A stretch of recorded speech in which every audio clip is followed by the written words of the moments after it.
반갑습니다. 오늘은 5월 16일 금요일입니다. 에스더 오늘은 4장 말씀 함께 같이 살펴볼 텐데요. 하나님의 역사를 여는 열쇠, 사명에 대한 깨달음이라는 제목으로 말씀 나누도록 하겠습니다. 자, 여러분들은 이렇게 공동체가 혹시 위기에 빠졌을 때 그 사람들의 태도들을 보신 적이 있을 것입니다. 어떤 사람들은 공동체가 위기에 빠졌을 때 내일이 아닌 것처럼 침묵을 하기도 하고, 또 어떤 사람들은 공동체가 위기에 빠졌을 때 발벗고 그것을 내일처럼 나서는 사람들이 있습니다.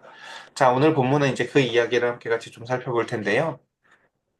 먼저 이제 우리가 지난 시간에 이야기 기억하실 거예요. 그 이제 모르드게가 그 가운데서 이제 그 제국의 이인자인 하만에게 있어서 이렇게 고개를 숙이지 않았던 것으로 말미암아 일이 눈덩이처럼 커져서 그 가운데 하만이 그것을 이용해서 유대인들 전체에 대하여 그 가운데서 죽일 조서를 꾸미도록 왕에게 보고하였고, 왕은 또 돈까지 자기가 다 내서 해결을 하겠다고 하니까 그 가운데서 또 하만에게 그 모든 것들을 인장반지를 내어주어서 그것을 이제 그 가운데서 온 나라에 공표하는 이야기들을 살펴보았습니다. 여러분들은 살면서 그런 일이 있으신지 모르겠어요. 내 작은 일, 나는 선하게 한다고 한 일인데 그 일이 굉장히 눈덩이처럼 커지고 공동체 전체를 위기에 빠뜨리고, 아, 내가 어리석었던가라는 크나큰 후회에 막심한 일로 돌아온 일이 있어 본지 모르겠어요. 지금 하만의 마음이 어떨까요? 이제 그 아니 모르드게의 마음이 어떨까요? 우리가 그걸 좀 생각을 해보면 좋을 것 같아요. 우리 오늘 한번 본문 천천히 보면서 한번 봅시다. 모르드게가 이 모든 일을 알고 자기의 옷을 찢고 굵은 배 옷을 입고 죄를 뒤집어 쓰고 성중에 나아가서 대성통곡하며 라고 얘기합니다.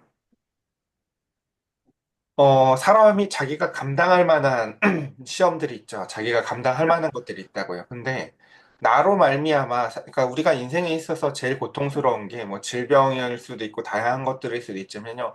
사실 사람이 내가 상상해 볼 수 없는 가장 큰 고통이 뭐냐면 나로 인해서 내가 사랑하는 사람들이 고통받는 걸 보는 거예요.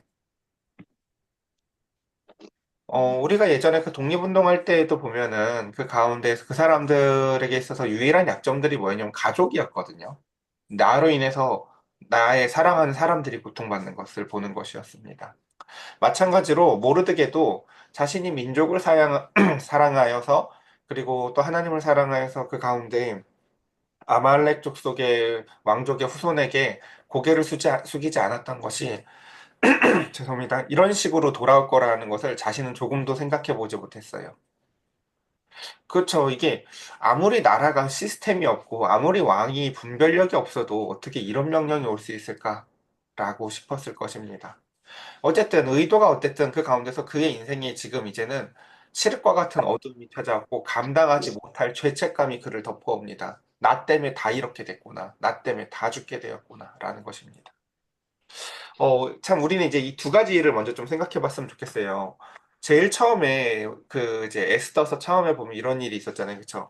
우리 인생에 있어서 도저히 믿기 힘든 기쁜 일이 일어나는 일이 먼저 있었어요. 무엇이었어요? 바로 그 바벨론에서 포로로 끌려와가지고 그 가운데서 그의 후손이었었던 그 천하의 고아였었던 에스더가 그 가운데에서 대페르시아 제국의 왕후까지 되어지는 그 정말 사람이 믿기 힘든 기쁜 일이 먼저 일어나는 것이 앞서 있었다면, 두 번째는 그거보다도 더 믿기 힘든 또한 절망적인 일이 그 뒤에 찾아왔다는 것입니다.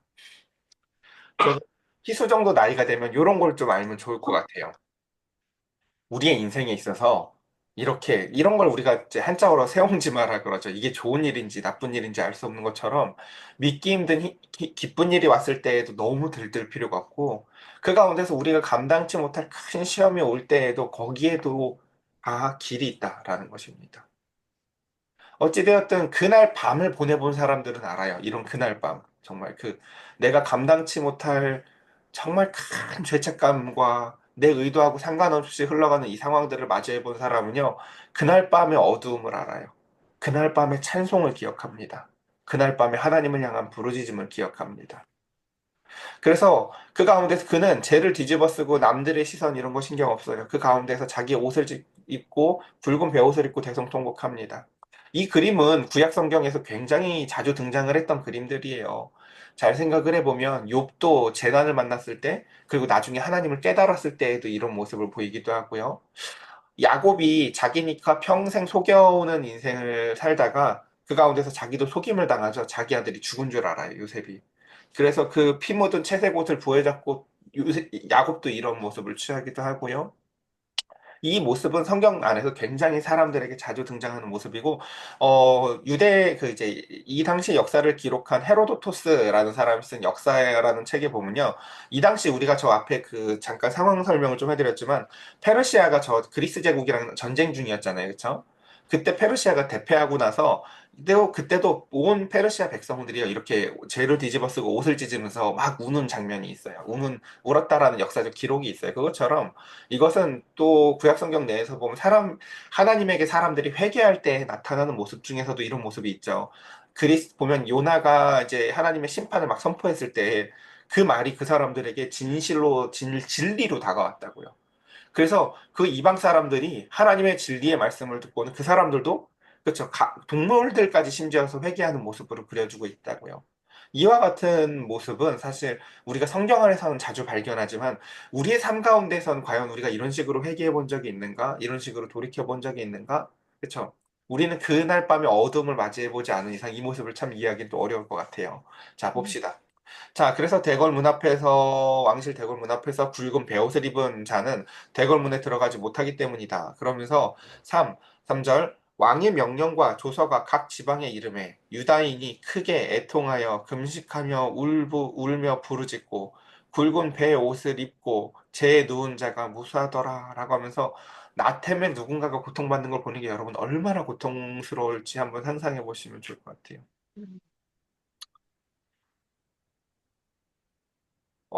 그다음 사절 보겠습니다. 에스더의 시녀와 내시가 나아와 전하니라고 하면서 이제 에스더는 이제 우리가 이 당시에 페르시아 왕궁을 다 이제 상상해 보긴 어렵지만 굉장히 이제 모든 일을 다 아는 게 아니까 대충 알지만 모든 것을 다 알지 못해요, 내막을. 우리는 지금 이제 3인칭 관찰자 시점에서 써준 성경 이야기를 보는 거지만 에스더는 그냥 황실에 있는 거죠. 그렇기 때문에 뭐 이런 일이 대충 있다는 것은 알지만 그 일이 왜 벌어졌는지 그 일의 내막과 그 일에 어떠한 속임이 있는지 이런 거 에스더 다 몰라요.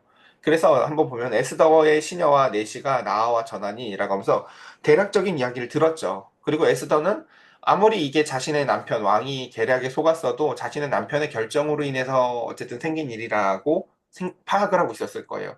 그러니까 모르드게는 이게 자기 때문에 생긴 일이지만 에스더는 어쨌든 자신의 남편이 결정한 일이에요, 이게요. 그래서 왕후는 어쨌든 매우 근심합니다. 이런 모습이든 저런 모습이든. 그래서 이불 의복을 모르드게에게 그리고 이제 삼촌의 소식을 듣고 그 가운데서 이불 의복을 모르드게에게 보내서 그 굵은 베옷을 벗기고자 하나 모르드게가 받지 아니하니라라고 하면서 모르드게가 왜 저 정도까지 왜 저러고 있는지를 몰라서 그에게 옷을 보냈지만 모르드게는 지금 옷을 받을 때가 아니죠. 문제가 해결돼야 되는 거지. 그래서 그 옷을 받지 않습니다. 그래서 5절 에스더가 왕의 어명으로 자기에게 가까이 있게 한 넷이 하닥. 이제 넷이 하닥이 바로 중요한 메신저의 역할을 합니다. 그래서 이제 지금 모르드게에게도 필요한 건요, 옷이 아니라 이 하닥을 통해서 에스더하고 대화를 나누는 것이에요. 그래서 넷이 하닥을 불러 명령하여 모르드게에게 가서 이것이 무슨 일이며 무엇 때문인가 알아오라 하매 하닥이 대궐 문화 성중 광장에 있는 모르드게에게 이르니라고 하면서 이제 이 장소 여러분 꼭 기억하세요. 성 앞에 있는 넓은 큰 광장인데 이곳이 바로 어떤 장소예요? 베옷을 입고 애곡했던 그 장소예요. 하나님은 나중에 이 장소를 역전시키세요. 여러분들의 인생에 이런 장소들이 있으신지 모르겠어요. 저도 예전에 하나님한테 제가 신학교 가겠다고 막 기도해놓고는 점수 받고는 신학교를 2번이나 안 갔거든요. 그러고는 이제 형편없는 삶을 살다가 어느 날 이제 교회에 가서 그 제가 새벽 예배 때 은혜도 받았고 하나님한테 내가 하나님의 종이 되겠다고 했었던 아동부실이었었어요. 그 당시에 거기서 기도를 하는데 내가 모든 것을 다 잃고 나서야 그 자리에서 기도하는데 그 전에 했던 기도들이 생각이 나요. 아, 맞다. 내가 하나님한테 신학교 간다고 그때 기도도 이렇게 했었지라고 하면서 그 절망의 장소가 나중에 소망의 장소로 변화되는 것들을 경험했었습니다. 그러니까 우리에게 있어서 중요한 것은 바로 하나님은 우리의 삶을 다 주관하고 계시고, 우리는 우리가 한 기도를 우리 자신도 까먹고 살지만, 하나님은 우리의 입으로부터 나온 말씀을 다 기억하신다는 것입니다. 그리고 하나님은 그 장소에서 했었던 그 기도를 들으시고 그 가운데서 그 장소를 하나님께서는 역전시키십니다. 나중에 지금 성 앞에 있는 이 광장에서 지금 대성통곡했었던 그 모르드게의 이 장소를요, 하나님은 그가 영광을 받는 장소로 역전시키세요. 그래서 한번 이제 그 이야기는 뒤에 나중에 보도록 할게요. 그래서 모르드게가 다시 자기가 당한 모든 일과 하만이 유다인을 멸하려고 왕의 금고에 바치기로 한 은의 정확한 액수까지 하닥에게 말을 해줍니다. 그러니까 지금 이제 에스더는 그 내막을 여태 몰랐잖아요. 이 일이 왜 삼촌이죠. 어쨌든 그 모르드게가 왜 저렇게까지 하는지 몰랐는데 이제 그 모든 내막을 다 알게 되었어요. 아, 내가 이러이러 해가지고 그에게 절을 하지 않았었고, 근데 그 일이 이렇게 그가 옮기는 와중에 나만 벌하는 게 아니라 아예 이 일의 그냥 관점을 바꿔서 유대인들 전체를 향한 일로 바꿔서 보고를 했고, 왕은 인장 반지를 주었고, 심지어 그는 그 모든 것을 철저히 계산해서 돈까지 자기가 모든 것을 감당했다고 얘기했다. 그러니까 이게 얼마나 심각한지를 보여주는 도장을 찍는 일이 뭐냐면 돈을 자기가 내겠다고 했다는 거예요. 그러니까 어떤 일에 대해서 그 사람이 진심인지 아닌지를 제일 잘 알 수 있는 게 돈이거든요. 그래서 그 사람이 돈 낸대, 그쵸? 이게 얼마나 하만에게 진심인지 알 수 있는 게 바로 그가 낸 돈의 액수예요, 사실은요. 그러니까 이게 얼마나 거사가 심각한지를 그래서 모르드게가 그것을 통해서 그 정확한 액수를 하닥에게 말해주고 또 유다인을 진멸하라고 수상궁에 내린 조서의 초본을 하닥에게 주어 에스더에게 보여 알게 하고 또 그에게 부탁하여 왕에게 나아가서 그 앞에서 자기 민족을 위하여 간절히 구하라 하니 하닥이 돌아와서 모르드게의 말을 에스더에게 알렸습니다. 그래서 지금 이제 모르드게는 생각하는 거죠. 이제 제국의 2인자인 하만의 제안을 받아들인 그 왕의 조서를 막을 수 있는 사람은 에스더밖에 없겠구나라고 생각하며 그에게 간청을 합니다. 자, 에스더가 하닥에게 이르되 너는 모르드게에게 전하기를 하면서 그 모든 것을 전해 듣고 다시 지금 이제 에스더는 하닥을 통해서 자신의 상황을 이렇게 전합니다. 왕의 신하들과 왕의 각 지방의 백성이 다 알거니와 남녀를 막론하고 부름을 받지 아니했는데 안뜰에 들어가서 왕한테 나아가면 오직 죽이는 법이 있다라는 것을 다 알지 않느냐. 왕이 그자에게 금규를 내밀어야 하지만 그 사람은 살 수 있는데 이제 내가 부름을 입어서 왕한테 나아가지 못한 지가 심지어 30일이나 지났다라는 것입니다. 그 당시 이제 마치 이런 거죠. 이제 왕이 그 이제 그 여자든 누구든 내가 부르기 전에 자신한테 먼저 나온 사람은요 무조건 죽인다는 거예요. 그러니까 귀찮게 하지 말라는 거죠, 왕을요. 한마디로 얘기하면요. 왕이 부르기 전까지 나오면 안 된다는 거예요. 만약에 먼저 나왔다, 그럼 왕이 그 금지팡이를 통해서 쟤는 괜찮아라고 살려주는 것을 허락하지 않는 이상은 다 죽는다는 거예요. 그러니까 이 내규가 있는데 지금 에스더가 뭐라고 얘기해요? 왕이 나한테 안 온 지가 심지어 한 달이 됐대요. 한 달이요. 그러니까 이걸 통해 우리가 알 수 있는 게 뭐예요? 아, 지금 왕의 마음 가운데서 에스더가 굉장히 이제 관심이 떨어진 상태구나. 한 달이나 벌써 보지 않았다는 것. 아예 안 올 수도 있다는 얘기잖아요. 그쵸, 아예. 그래서 또한 우린 저 앞에서 그 와스디 이야기를 통해서도 알아요. 왕비가 왕이랑 무슨 남편 아내 관계가 아니라는 거. 철저한 상하 관계죠. 그냥 언제든지 갈아치울 수 있고 언제든지 바꿀 수 있고 죽일 수 있다. 심지어. 그리고 왕이라는 사람이 그렇게 또 애정이 있거나 무슨 지혜로운 사람이 아니라는 것도 우린 저 앞에서 알고 있어요. 근데 그 왕에게 나아가는 모험을 과연 할 수 있을까 싶지요. 어쨌든 봅시다. 이렇게 이제 보고를 합니다. 그러자 그가 에스더의 말을 모르드게에게 이렇게 전합니다. 그러니까 여기서도 보면요, 에스더는요 굉장히 신중한 사람이라는 것을 알 수가 있어요. 어떤 면에서 그러냐면은 지금 이제 모르드게에게 이 모든 상황을 전하되 여기에서 한다 안 한다 말을 하지 않아요. 이 상황이 이래서 내가 못해요 라고 말을 하는 것도 아니고 상황이 이러지만 내가 어떻게든 해볼게요 하지도 않아요. 그냥 상황이 이래요 라고만 얘기한다고요. 그러니까 이 상황이 그러니까 우리는 이 상황을 보면서 그러니까 우리가 교회에 오래 다녔지만 신중함이 없는 사람들한테 제일 제가 아쉬운 게 뭐냐면요. 여기서 결정을 한다라는 거예요. 늘 자신의 상황을 보고요. 이런데 내가 어떻게 해요? 라고 하죠. 그러니까 그 사람들의 삶에는요. 하나님의 손길이 닿기가 어려워요. 왜요? 결정을 자기가 이미 해버리니까 자꾸. 에스더가 여기서 신중한 건 계속 그거라고 해요. 자신의 상황을 설명할 뿐이죠. 여러분 그 복음서에서 나타나는 그 이야기 중에 오병이어라는 아름다운 이야기가 있죠. 거기서 그 아이가 뭘 합니까? 내 상황이 이래요 하고 자기가 갖고 있는 것만 내놓을 뿐, 더 이상의 모든 것을 상황과 판단을 예수님에게 맡겨요. 근데 그 상황과 판단을 제자들은 뭐라고 해요? 이거 갖고 애들을 못 먹어요 라고 판단을 하죠. 하나님은 자신의 상황을 가지고 온 그 아이의 그 모든 것을 가지고 그들을 충만히 먹이세요. 저와 여러분들이 하나님께 나아가야 되는 모습이 어떤 것인지 혹시 아시겠습니까? 결정을 짓지 말고 상황을 말할 뿐입니다. 하나님, 저의 상황이 이렇습니다. 라고 나아가면 하나님은 우리의 상황에 그 손길을, 보이지 않던 손길을 내미실 것입니다. 자, 좀 더 이어서 보겠습니다. 모르드게가 글을 시켜 에스더에게 회답하되, 자, 이제 모르드게가요, 그 에스더의 그 편지를 받고요, 자기의 상황을 이야기한 것을 보고요, 조금 화가 났어요. 이제 왜냐면 이제 무게가 나 나갔다가 왕이 그 규 주지 않으면 죽어요 라는 이야기인데, 지금 모르드게는 자신의 마음의 99.999%가 에스더의 안위가 아니라요, 전 유대인들의 안위가 달려 있다는 것이에요.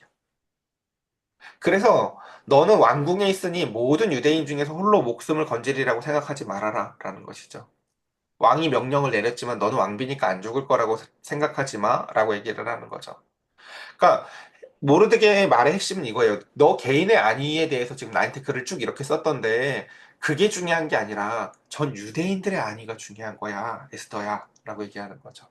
그러면 14절, 이때에 네가 만일 잠잠하여 말이 없으면 유다인은 다른 데로 말미암아 노임과 구원을 얻으려니와 너와 내 아버지의 집은 멸망할 거야 라는 놀라운 이야기를 하죠.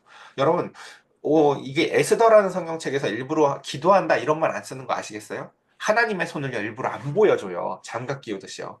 그들이 기도하면 이런 말 안 쓴다고요. 금식하면 기도하는 거예요, 여러분.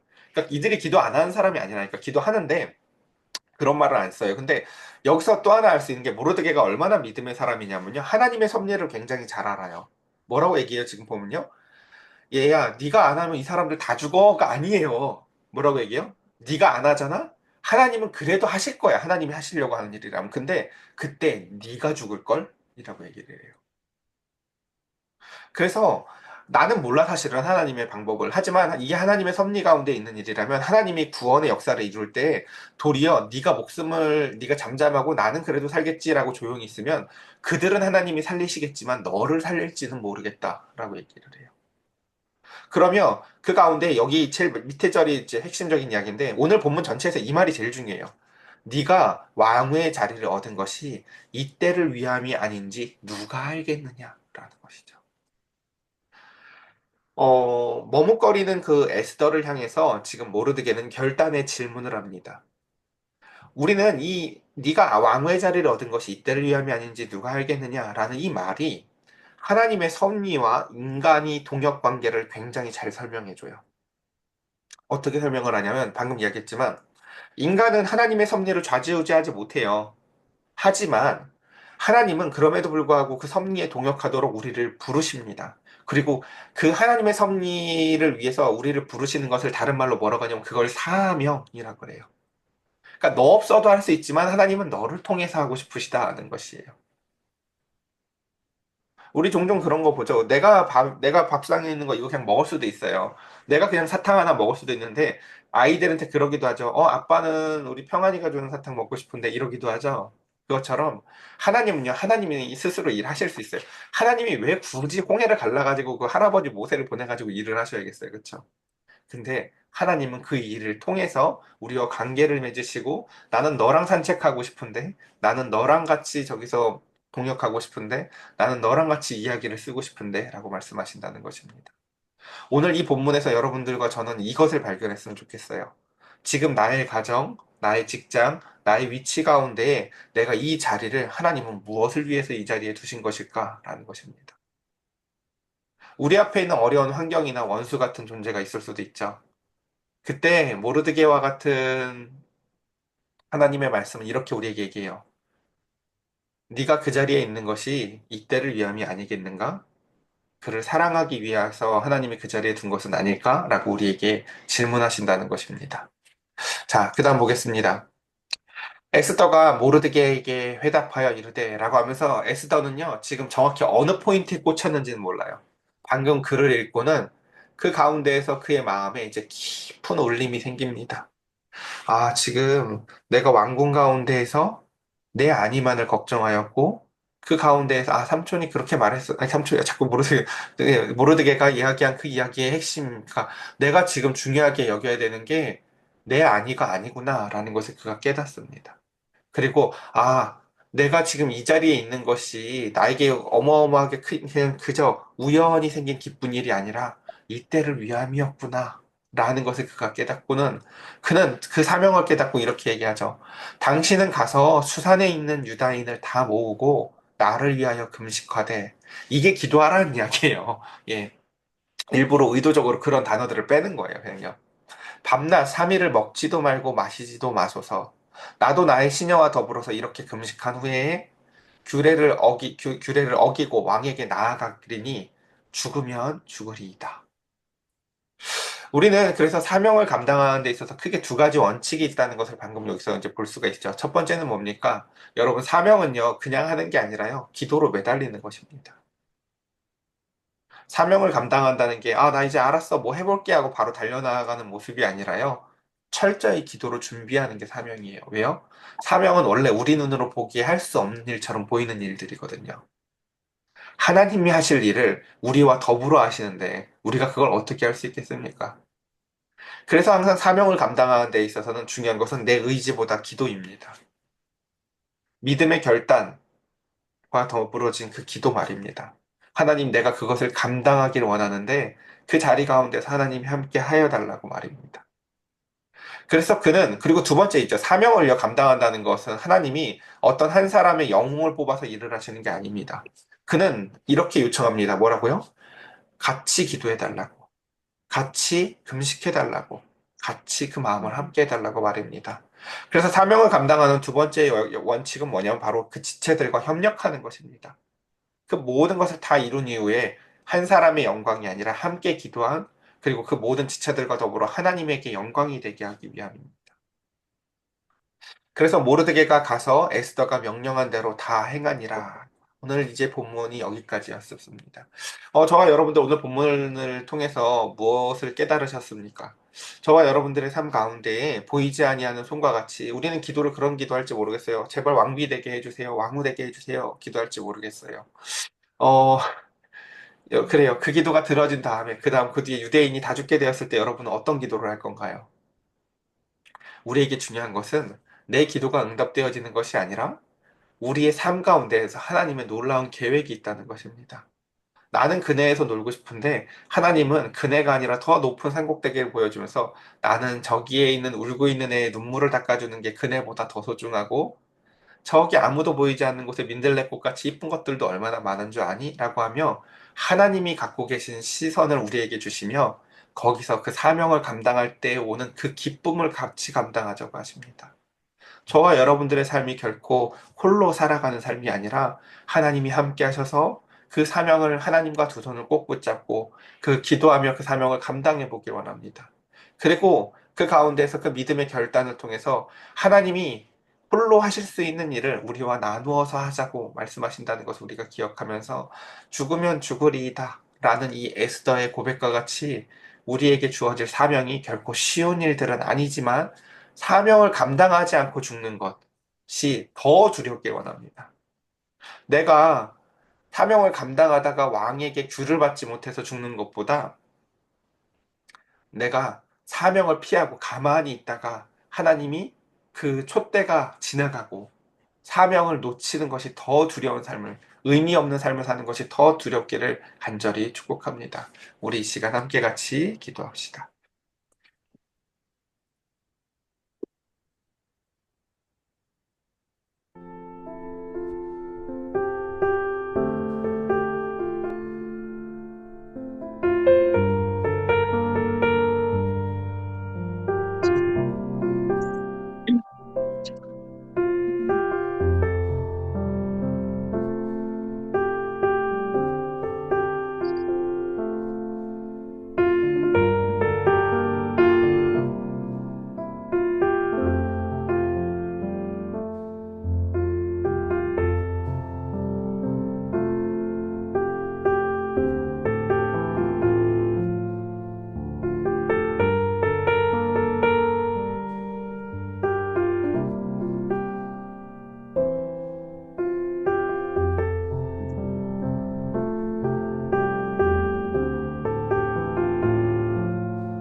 나는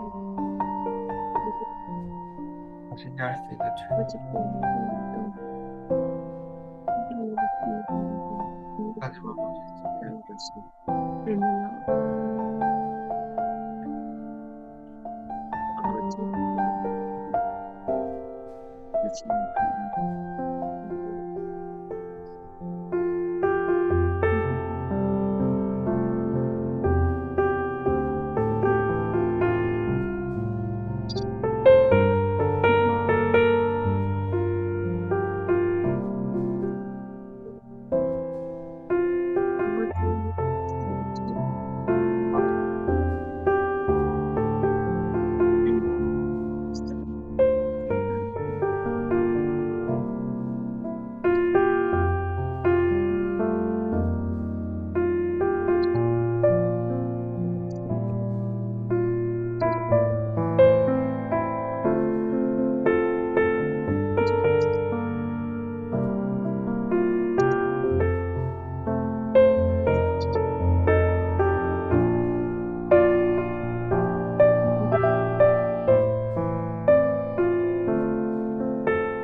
제가 기도드리겠습니다. 하나님, 우리의 인생에 예기치 못할 기쁨들이 있기도 합니다.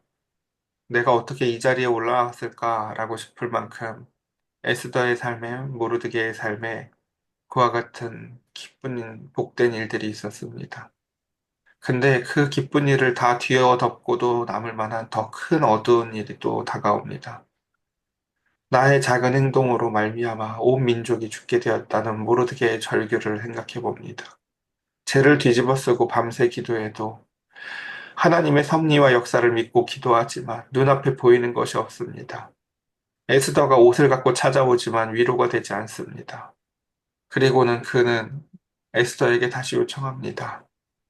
너의 사명을 깨닫고 네가 그 자리에 있는 것이 이를 위함이 아니겠느냐고 말입니다.